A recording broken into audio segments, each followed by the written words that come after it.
$811 billion. That's the number, in a regulatory filing that just put the scale of AI spending into a completely different perspective. A number so large it's hard to anchor. And we're starting there. I'm Milo. I'm Mila. And this is AI Daily. Later in the show, we'll talk about the U.S. government formally investigating whether Chinese AI companies got their hands on restricted American chips. But first, Alphabet just showed its hand. In a routine 10-Q filing with the SEC on Thursday, the company disclosed $811 billion in contracted future spending commitments.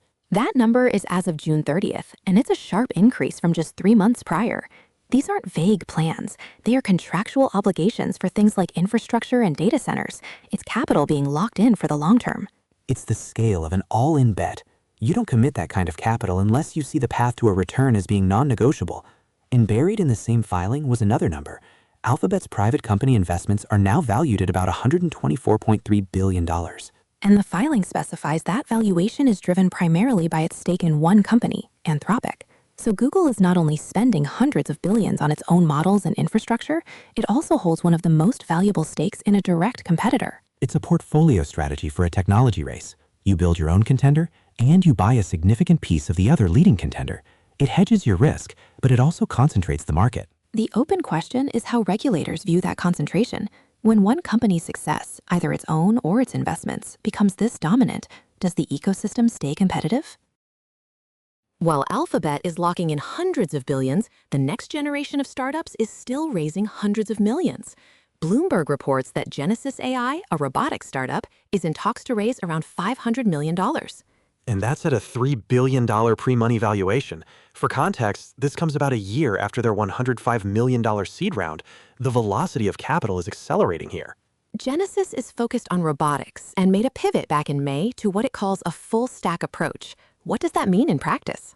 It means they're building the hardware, the actual robots, and the software, the AI brains that run them. It's a much harder, more capital-intensive path than just building the software layer. Most startups pick one or the other. The jump from pure data to physical actuation, it introduces a different class of problem. Doing both is an attempt to solve the whole problem at once, but it also means you have to get both right. And investors seem to be betting they can. Khosla Ventures and Eclipse are already backers. A $500 million round signals a belief that the market for AI-powered physical hardware is moving from R&D into a real deployment phase. It's another flavor of the AI race. Not just for the best large language model, but for the platform that puts that intelligence into motion in warehouses, factories, and eventually, maybe everywhere else. Now to that story we teased at the top. The U.S. Commerce Department's Bureau of Industry and Security has opened a formal investigation into whether Chinese AI companies have obtained and restricted U.S. AI chips. The probe specifically follows White House allegations that at least one company, Moonshot AI, routed access to Nvidia's top-tier GB300 servers through data centers located in Thailand. This is the silicone-level reality of export controls. The U.S. government has a policy to restrict access to the highest-end AI accelerators for national security reasons. The core of this investigation is about enforcement. Did the policy actually work? And it's not just Moonshot. The information reports other Chinese AI firms are also part of the probe. It's a question of how porous the controls are. If you can simply rent compute from a data center in a third-party country, does the export ban have any real teeth? Saying it out loud doesn't make it simpler. The supply chain for cutting-edge compute is global and complex. A formal investigation like this suggests the U.S. government believes this isn't an isolated incident. And it raises the stakes. This isn't just a trade dispute anymore. It's a formal inquiry into the potential violation of national security-linked export laws. The outcome could have significant consequences for both the Chinese companies involved and the global data center providers that enable access.